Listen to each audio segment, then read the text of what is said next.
Henry ਦੀ ਕਹਾਣੀ ਬੇਹੀਆਂ ਰੋਟੀਆਂ। ਇਸ ਮੂਲ ਅੰਗਰੇਜ਼ੀ ਕਹਾਣੀ ਵਿਚਿਜ਼ ਲੋਵਜ਼ ਦਾ ਤਰਜਮਾ ਕੀਤਾ ਹੈ ਚਰਨ ਗਿੱਲ ਨੇ ਤੇ ਆਵਾਜ਼ ਮਨਪ੍ਰੀਤ ਸਹੋਤਾ ਦੀ। ਬੇਹੀਆਂ ਰੋਟੀਆਂ। ਮਿਸ ਮਾਰਥਾ ਮੈਕਹਮ ਗਲੀ ਦੀ ਨੁੱਕੜ ਤੇ, ਉਹ ਥਾਂ ਜਿੱਥੇ ਤੁਸੀਂ 3 ਕੁ ਕਦਮ ਉੱਪਰ ਚੜ੍ਹ ਜਾਂਦੇ ਹੋ ਤੇ ਜਦੋਂ ਤੁਸੀਂ ਦਰਵਾਜ਼ਾ ਖੋਲ੍ਹਦੇ ਹੋ ਤੇ ਟੱਲੀ ਟੁਣਕਦੀ ਹੈ, ਉਸ ਗਲੀ ਦੀ ਨੁੱਕੜ ਤੇ ਇੱਕ ਛੋਟੀ ਜਿਹੀ ਬੇਕਰੀ ਚਲਾਉਂਦੀ ਸੀ। ਮਿਸ ਮਾਰਥਾ 40 ਸਾਲਾਂ ਦੀ ਸੀ।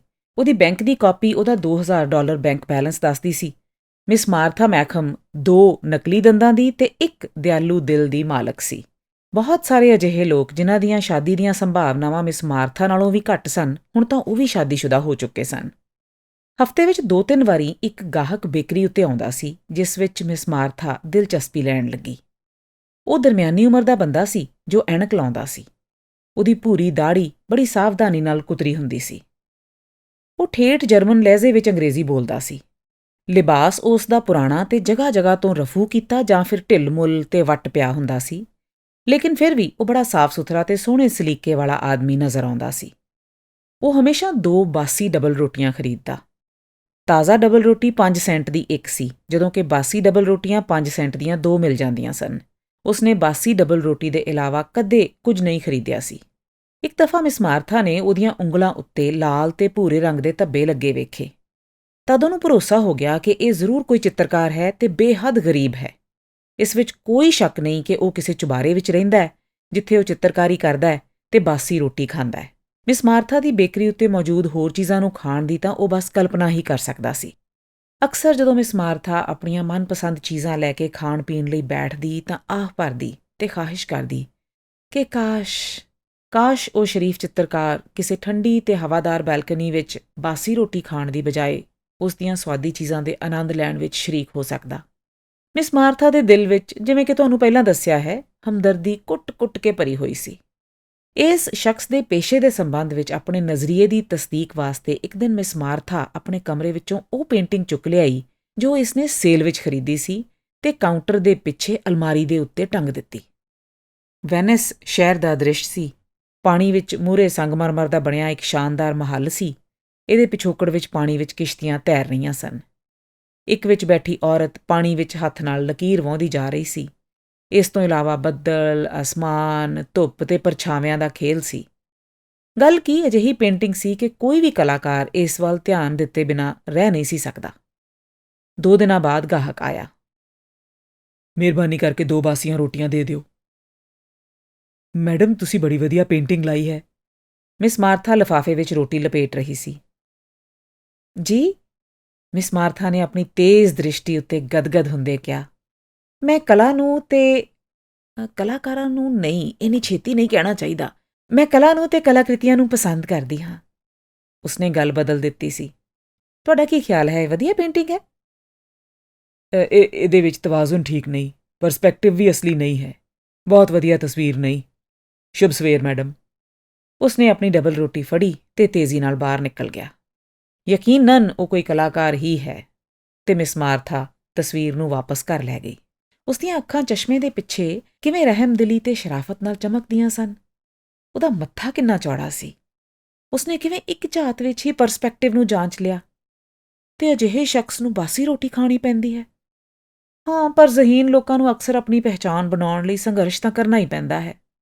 ਕਲਾ ਤੇ ਇਸ ਪਰਸਪੈਕਟਿਵ ਵਿੱਚ ਕਿਸੇ ਜ਼ਹੀਨ ਕਲਾਕਾਰ ਨੂੰ ਸਹਾਰਾ ਦੇਣ ਲਈ ਬੈਂਕ ਵਿੱਚ ਪਏ $2000, ਇੱਕ ਬੇਕਰੀ ਤੇ ਇੱਕ ਹਮਦਰਦ ਦਿਲ, ਕਮਾਲ ਹੀ ਹੋ ਜਾਏ।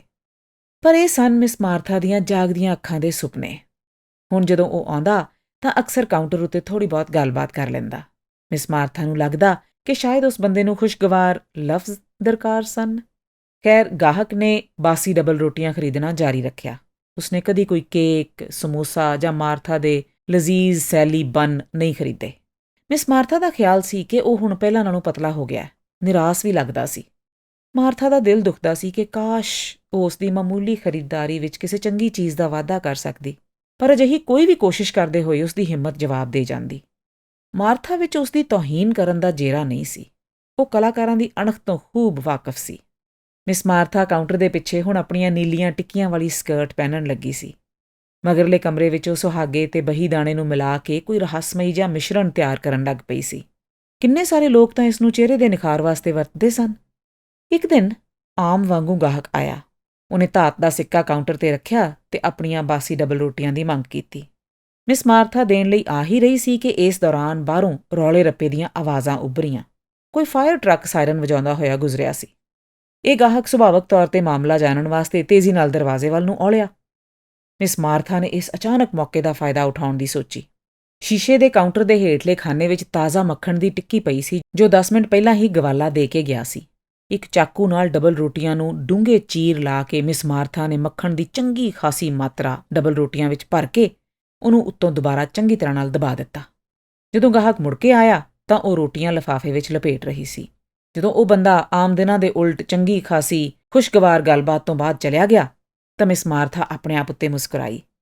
ਇਹ ਭਲਾ ਕਿਵੇਂ ਸੰਭਵ ਸੀ ਕਿ ਉਸ ਦੀਆਂ ਧੜਕਣਾਂ ਥੋੜ੍ਹੀਆਂ ਉਖੜੀਆਂ ਨਾ ਹੋਣ? ਕੀ ਉਹ ਜ਼ਿਆਦਾ ਹੀ ਨਿਡਰ ਹੋ ਰਹੀ ਸੀ? ਕੀ ਉਹ ਬੁਰਾ ਮਨਾਏਗਾ? ਨਿਰਸੰਦੇਹ ਅਜਿਹਾ ਤਾਂ ਨਹੀਂ ਹੋਵੇਗਾ।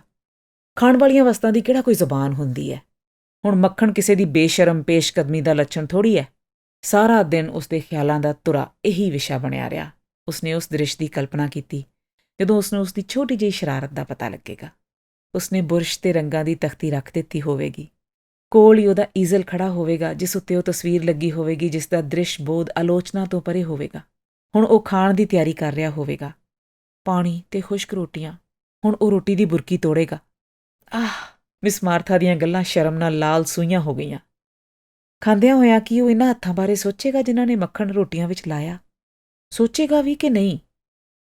ਬਾਹਰਲੇ ਵੱਡੇ ਦਰਵਾਜ਼ੇ ਦੀ ਘੰਟੀ ਜ਼ੋਰ-ਜ਼ੋਰ ਨਾਲ ਵੱਜਣ ਲੱਗੀ। ਕੋਈ ਰੌਲਾ ਪਾਉਂਦਾ ਹੋਇਆ ਅੰਦਰ ਆ ਰਿਹਾ ਸੀ। ਮਿਸ ਮਾਰਥਾ ਤੇਜ਼ੀ ਨਾਲ ਅੱਗੇ ਵੱਲ ਨੂੰ ਆਈ। ਉੱਥੇ 2 ਆਦਮੀ ਖੜੇ ਸਨ। ਇੱਕ ਨੌਜਵਾਨ ਸੀ ਜੋ ਪਾਈਪ ਪੀ ਰਿਹਾ ਸੀ। ਇਸ ਨੂੰ ਮਾਰਥਾ ਨੇ ਪਹਿਲਾਂ ਕਦੇ ਨਹੀਂ ਸੀ ਵੇਖਿਆ। ਤੇ ਦੂਜਾ ਉਸ ਦਾ ਕਲਾਕਾਰ ਸੀ। ਉਹਦਾ ਚਿਹਰਾ ਲਾਲ ਤਪ ਰਿਹਾ ਸੀ। ਹੈਟ ਸਿਰ ਦੇ ਪਿੱਛੇ ਨੂੰ ਡਿੱਗਿਆ ਹੋਇਆ ਸੀ। ਉਹਦੇ ਵਾਲ ਬੇਹੱਦ ਉਗੜ-ਦੁਗੜੇ ਸਨ। ਉਹਨੇ ਆਪਣੀਆਂ ਮੁੱਠੀਆਂ ਮੀਚੀਆਂ ਤੇ ਵਹਿਸ਼ੀ ਅੰਦਾਜ਼ ਵਿੱਚ ਮਿਸ ਮਾਰਥਾ ਦੇ ਚਿਹਰੇ ਤੇ ਲਹਿਰਾਈਆਂ। ਅਹਿਮਕ, ਬੇਵਕੂਫ, ਬੁੱਧੂ। ਜਰਮਨ ਭਾਸ਼ਾ ਵਿੱਚ ਇਹੋ ਜਿਹੀ ਅਰਥਾਂ ਵਾਲੇ ਉਹ ਕੁਝ ਹੋਰ ਸ਼ਬਦ ਵੀ ਬਹੁਤ ਹੀ ਉੱਚੀ ਆਵਾਜ਼ ਵਿੱਚ ਬੋਲ ਰਿਹਾ ਸੀ। ਨੌਜਵਾਨ ਨੇ ਉਹਨੂੰ ਖਿੱਚ ਕੇ ਬਾਹਰ ਲਿਜਾਣ ਦੀ ਕੋਸ਼ਿਸ਼ ਕੀਤੀ। ਮੈਂ ਨਹੀਂ ਜਾਵਾਂਗਾ, ਉਹ ਗੁੱਸੇ ਨਾਲ ਬੋਲਿਆ। ਮੈਂ ਇਹਨੂੰ ਦੱਸ ਕੇ ਜਾਵਾਂਗਾ। ਉਹ ਗਾਹਕ ਮਿਸ ਮਾਰਥਾ ਦੇ ਕਾਊਂਟਰ ਤੇ ਮੁੱਕੇ ਮਾਰਦਿਆਂ ਚੀਖਿਆ, ਤੂੰ ਮੈਨੂੰ ਬਰਬਾਦ ਕਰ ਦਿੱਤਾ। ਉਸ ਦੀਆਂ ਨੀਲੀਆਂ ਅੱਖਾਂ ਐਨਕ ਦੇ ਸ਼ੀਸ਼ਿਆਂ ਦੇ ਪਿੱਛੇ ਦਗ ਰਹੀਆਂ ਸਨ। ਮੈਂ ਤੈਨੂੰ ਦੱਸ ਦਿਆਂਗਾ। ਤੂੰ ਦਖਲਅੰਦਾਜ਼, ਤੂੰ ਘੁਸਪੈਠੀਆ ਬੁੱਢੀਏ ਬਿੱਲੀਏ।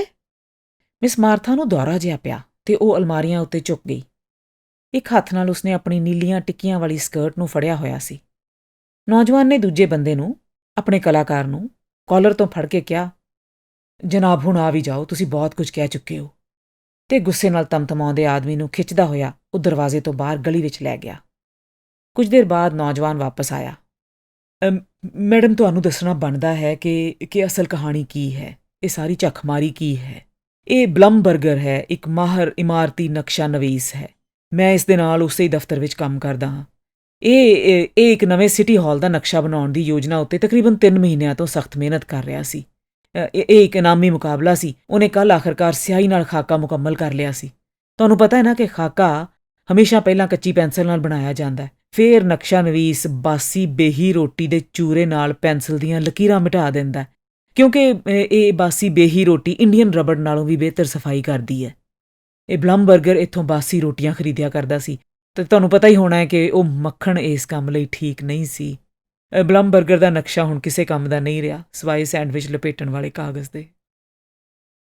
ਮਿਸ ਮਾਰਥਾ ਮਗਰਲੇ ਕਮਰੇ ਵਿੱਚ ਗਈ, ਨੀਲੀਆਂ ਟਿੱਕੀਆਂ ਵਾਲੀ ਸਕਰਟ ਉਤਾਰੀ ਤੇ ਪਹਿਲਾਂ ਵਾਲੀ ਭੂਰੀ ਊਨੀ ਕੋਟੀ ਜੋ ਉਹ ਅਕਸਰ ਪਹਿਨਦੀ ਸੀ ਪਹਿਨ ਲਈ। ਫਿਰ ਉਸਨੇ ਬਹੀ ਦਾਣੇ ਤੇ ਸੁਹਾਗੇ ਦਾ ਕੜਾਹ ਖਿੜਕੀ ਵਿੱਚੋਂ ਬਾਹਰ ਕੂੜੇ ਦੇ ਡਰਮ ਵਿੱਚ ਸੁੱਟ ਦਿੱਤਾ। ਇਹ ਸੀ ਓ ਹੈਨਰੀ ਦੀ ਕਹਾਣੀ ਵਿਚਿਜ਼ ਲੋਵਜ਼ ਦਾ ਪੰਜਾਬੀ ਤਰਜਮਾ ਬੇਹੀਆਂ ਰੋਟੀਆਂ, ਆਵਾਜ਼ ਮਨਪ੍ਰੀਤ ਸਹੋਤਾ ਦੀ। ਅਜਿਹੇ ਹੋਰ ਦਿਲਚਸਪ ਤੇ ਸਾਹਿਤਕ ਕੰਟੈਂਟ ਵਾਸਤੇ ਇਸ ਚੈਨਲ ਨੂੰ ਸਬਸਕ੍ਰਾਈਬ ਕਰੋ, ਲਾਈਕ ਜ਼ਰੂਰ ਕਰਨਾ, ਕਮੈਂਟ ਵੀ ਜ਼ਰੂਰ ਕਰਨਾ ਤੇ ਦੱਸਣਾ ਕਿ ਤੁਸੀਂ ਹੋਰ ਕਿਹੜੀਆਂ ਕਹਾਣੀਆਂ ਅਤੇ ਕਿਤਾਬਾਂ ਇਸ ਚੈਨਲ ਰਾਹੀਂ ਸੁਣਨਾ ਚਾਹੋਗੇ।